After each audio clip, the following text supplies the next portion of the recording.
The face of a child riven with malnutrition. When New Orleans happened, the National Guard brought in the Israeli military to train them.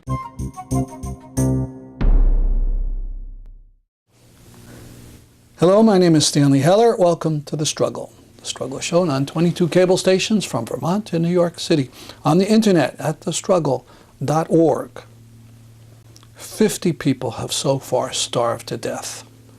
That's the number in an article in the Washington Post in mid-January.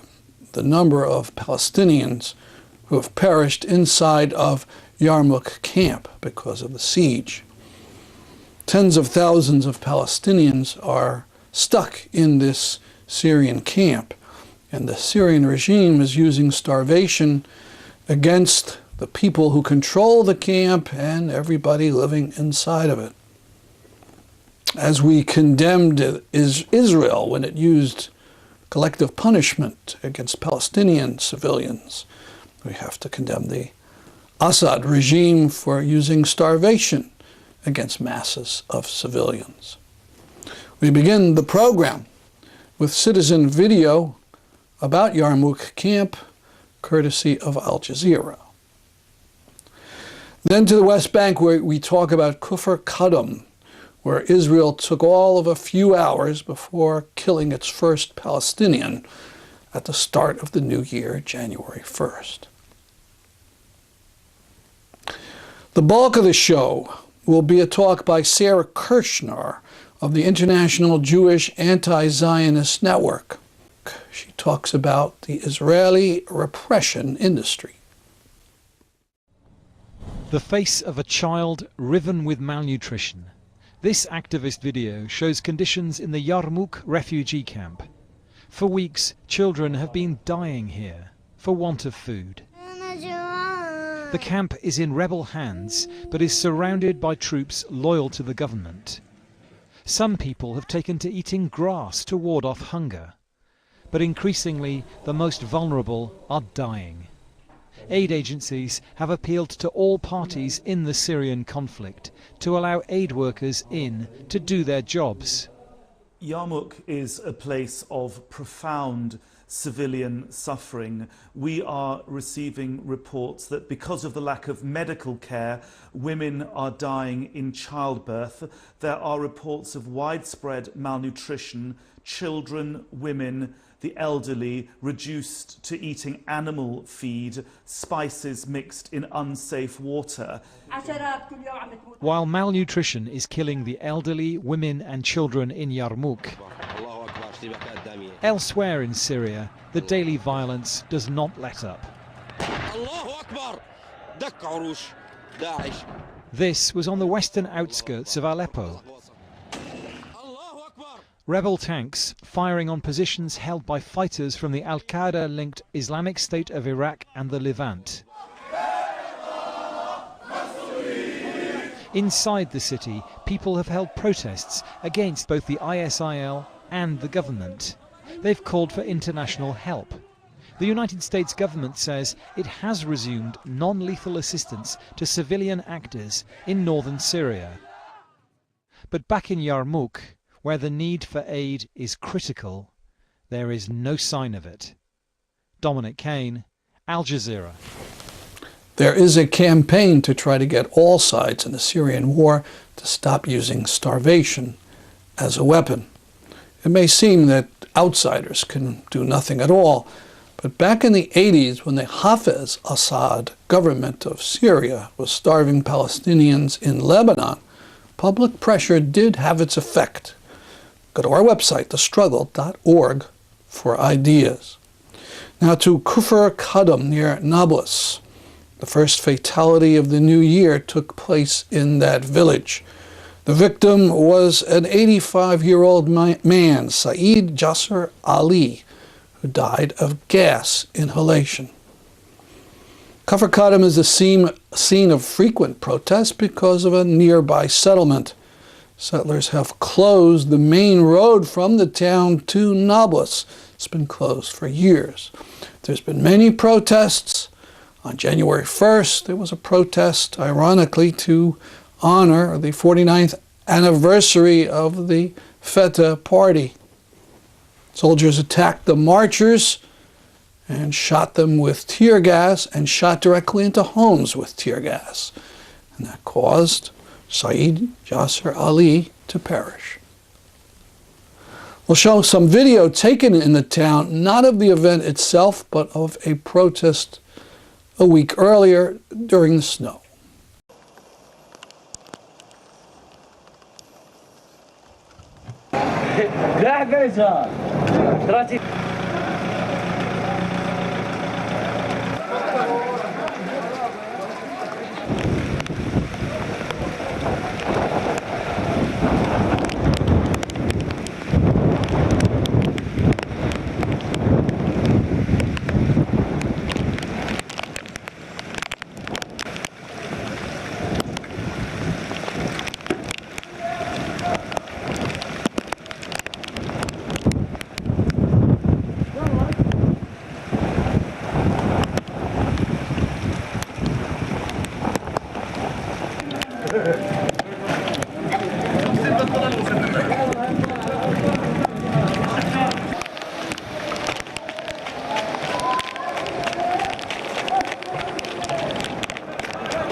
That action in December 2013 did not end in violence or arrests. Now to a talk by Sara Kershar at a training session for the U.S. campaign to end the Israeli occupation.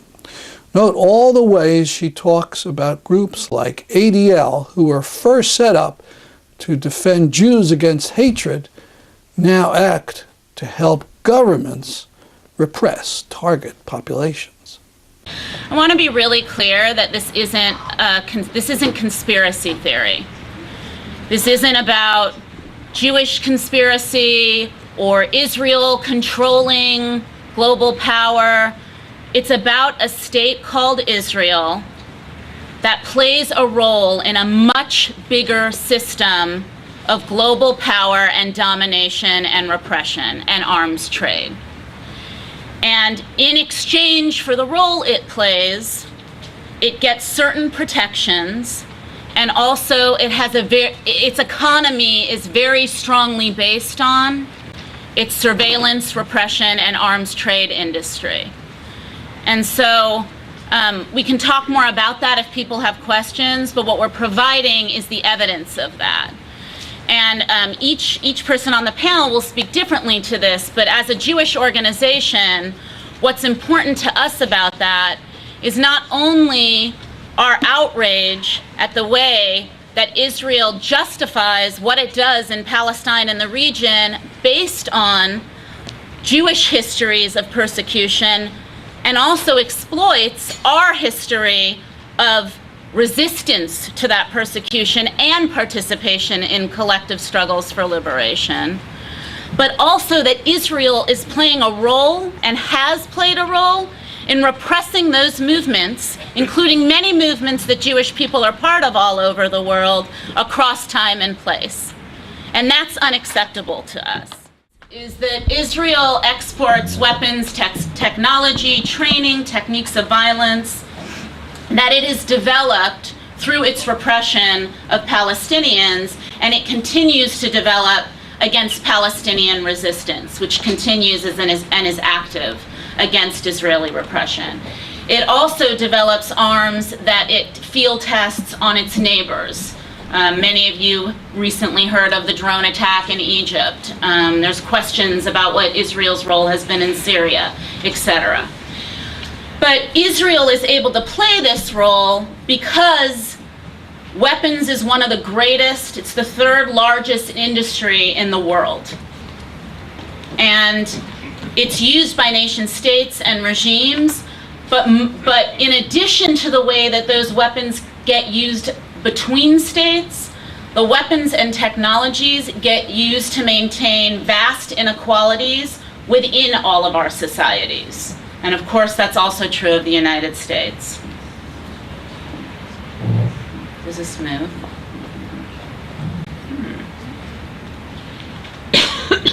Okay. So our premise is that therefore confronting Israel's role in the Israel-US relationship is central not only to the Palestine struggle, but to many of the grassroots movements in the United States, only a few of which we list here.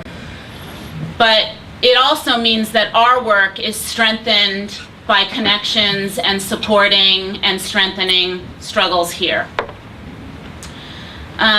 So what is Israel's repression industry?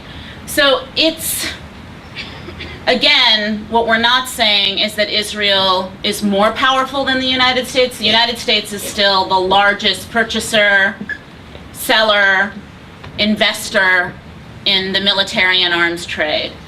But there's a series, there are some specificities to how Israel's repression industry works. And the players involved, and we'll briefly show some of it, is the Israeli government and the Israeli military, Israeli corporations.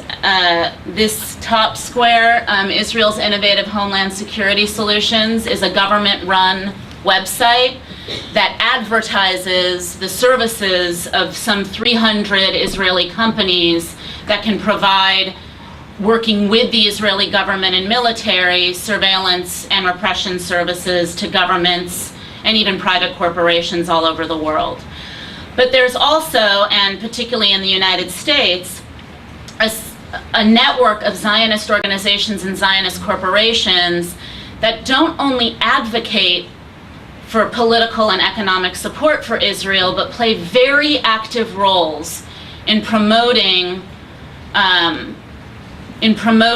repression against Muslim and Arab communities in the United States, and also undermining movements that threaten the US-Israel relationship, and we'll talk more about that. And then Israeli universities. One of the reasons the cultural and academic boycott is so important is that Israeli universities play a very central role in the development of drone technology, weaponry, surveillance technology, and repression tools and tactics. So why does Israel play this role? Again, it is not a conspiracy. There is a very long history that we're not going to get into of the deals that Israel made, first with Europe and then the United States, in order to become an outpost for what Europe and the United States wanted to see happen. And as part of that exchange, that included a lot of aid that allowed Israel to build up its military. And the US, as everyone in this room knows, as the US campaign has been working on for, I guess, a decade now, it's not just the $6 billion in direct aid, it also provides a tremendous amount of military aid, and even more than that in paid contracts. It's very central to its war economy, and there's shared interests there. But Israel's reach has really been across extensive parts of the world.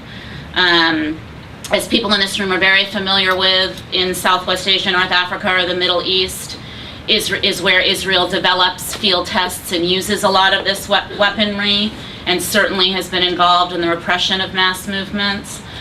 In Central and South America, historically, Israel was very involved in trading and exchanges, and providing weaponry and training militia in tactics in Guatemala, Nicaragua, in Chile. And despite the fact that in Argentina, the junta was, one of the populations targeted was Jews, Israel was selling arms to the repressive regime in Argentina while telling Jews and making deals that a small number of Jews could get out only if they would go to Israel. So it was using this brutal attack in order to try to build its own state. Very recently in Guatemala, around Guatemala and in Guatemala, there was a tribunal about the death squads there, and this is a quote from 1983. And when Dan Rather reported this quote, which you all can read, he was, of course, very firmly disciplined and silenced and censored around this, and this was in 1983.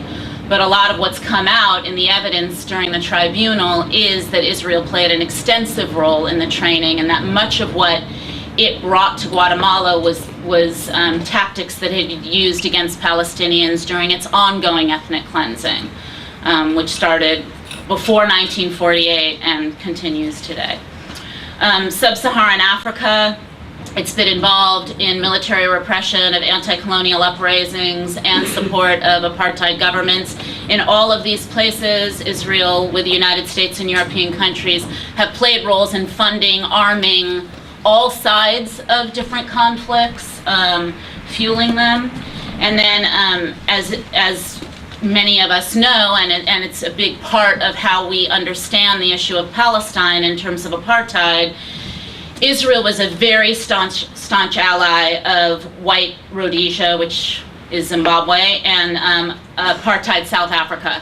And that alliance was both very material. They invested in each other's government. They exchanged. Israel learned a lot from South Africa. South Africa learned a lot from Israel. But also it's because they shared an ideology. They were all settler colonial societies like the United States, though more recently formed. And so they shared an interest in an ideology that also played out in terms of economic investment, shared businesses, government tactic sharing. And so that has also been a big part of organizing over time. In the 1960s, this is a poster from a demonstration in the UK, and on the right is a poster from the last World Conference Against Racism, which is making the connections. And so one of the struggles, as many people might know here in the UN, was that, and this is some of how Israel, South Africa, the United States operate together, is that to prevent the conclusion that Israel is an apartheid state, one of the things it was trying to do is get apartheid removed as a crime against humanity, in violation of international law. And so that's important, because that is a role that then Zionist organizations play here in challenging organizations whose anti-racist work or grassroots struggle provides any precedence for a threat against Israel. In Asia, Indonesia, India, Israel is the second largest supplier of arms to India. This gets used not only against its neighbors, but also in the repression of its own population. India shares with Israel and the United States extreme repression of Muslim populations. So in the United States, what does Israel's homeland security industry mean for us? In 2008, there was 250 Israeli businesses received almost $3 million for the services they provide across the globe. You can go to this website and you can see a whole list of what those corporations are. This is its sales pitch, and I just want to highlight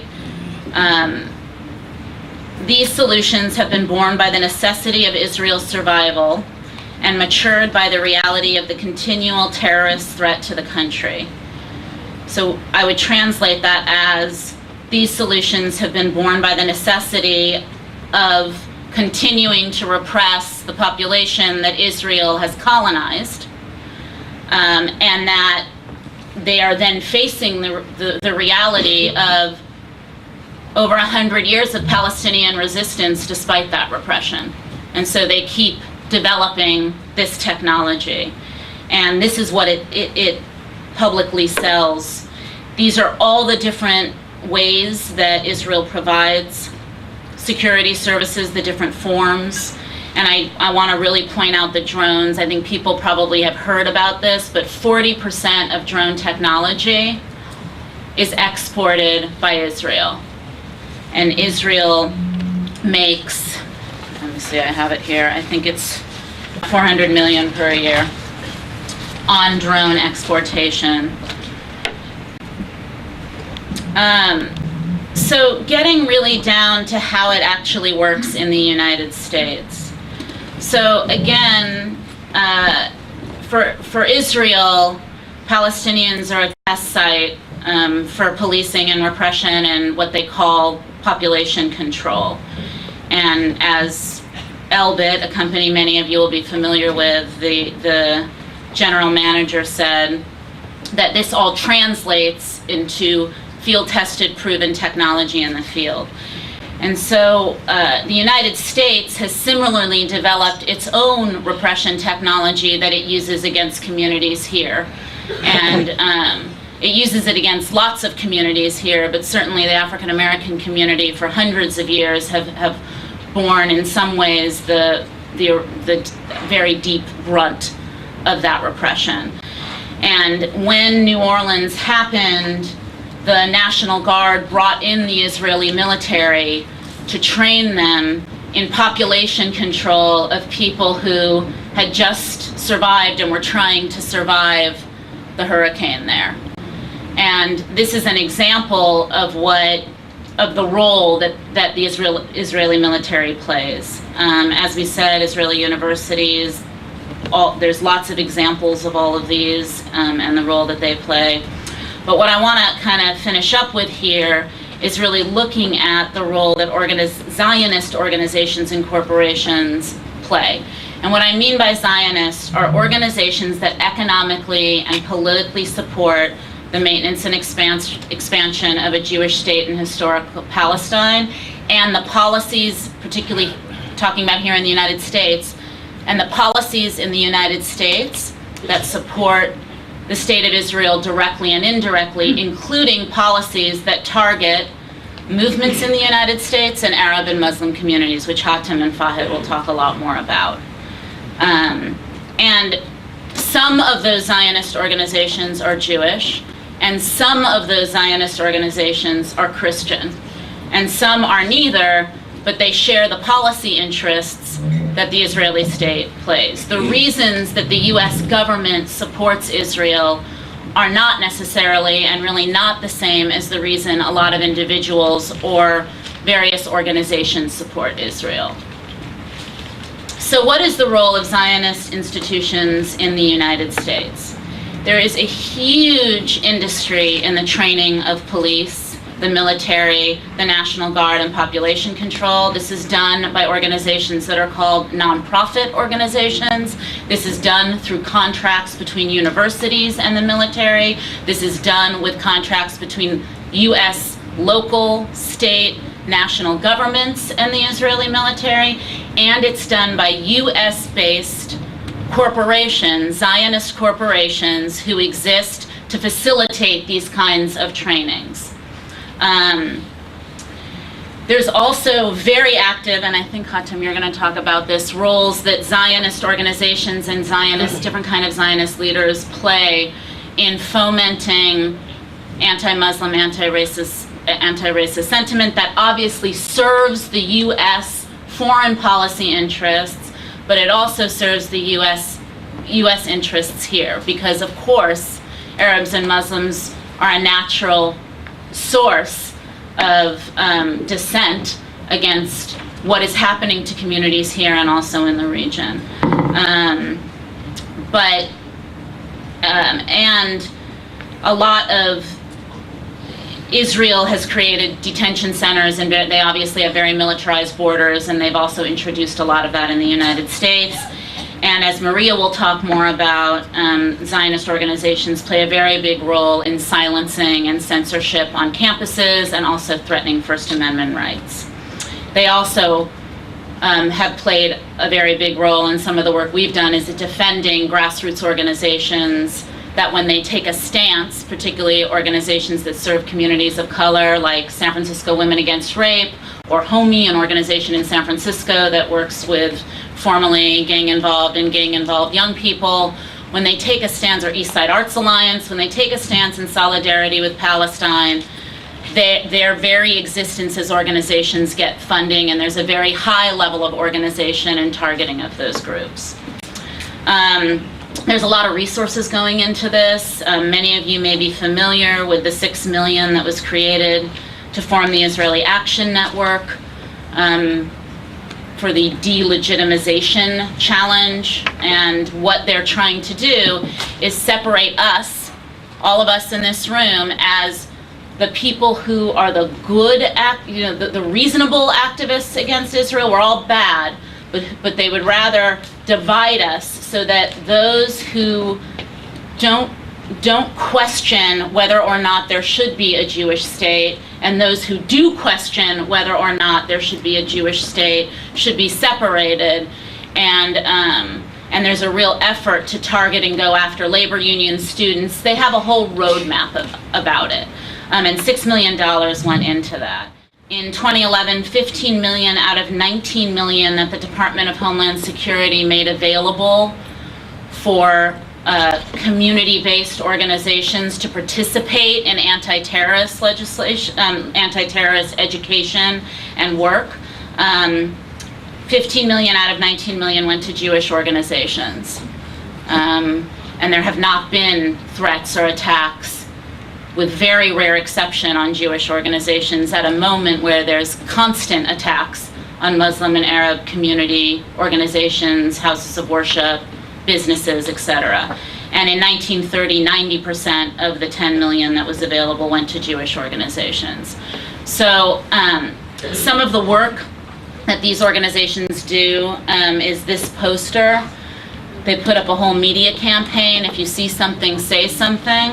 The Simon Wiesenthal Center gets money, the ADL for arranging police trainings, but the Simon Wiesenthal Center gets money to do anti-terrorist work, and what they do is they have this entire thing that they take literally thousands of school children through, literally. And they claim this voice of never again, never again.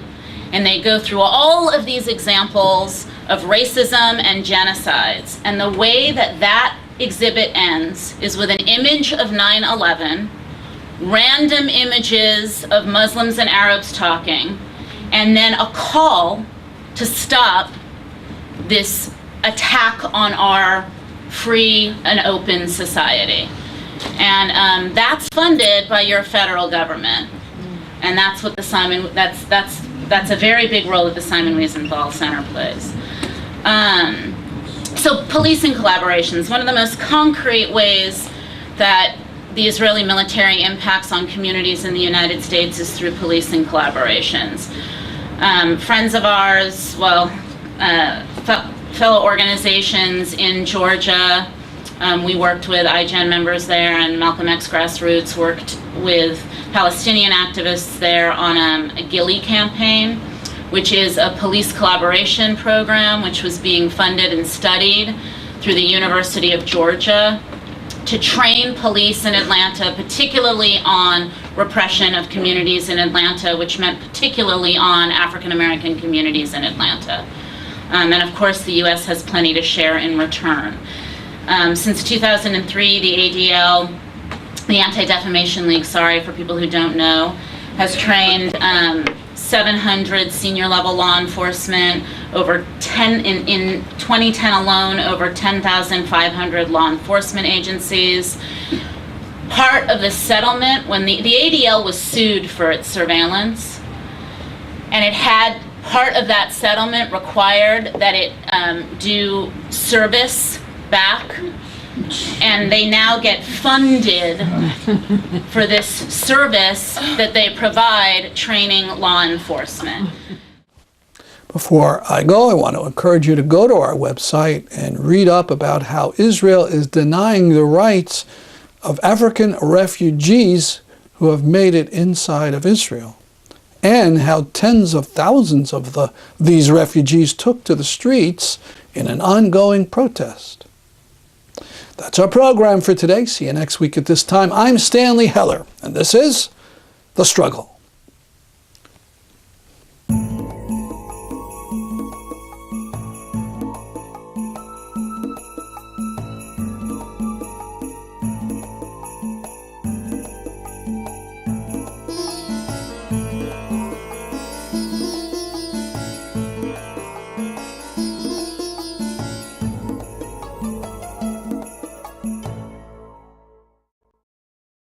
When the world has gone crazy And it's all becoming clear when they're gunning down our comrades, and it seems the end is near as they're loading up the launchers for the tear gas grenades.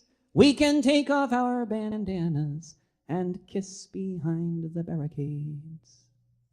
When it's madness all around, and you can see this at a glance, we will sing and we will cry, we will laugh and we will dance, as they shout their marching orders beneath the helicopter blades. We shall seize the moment for a kiss behind the barricades.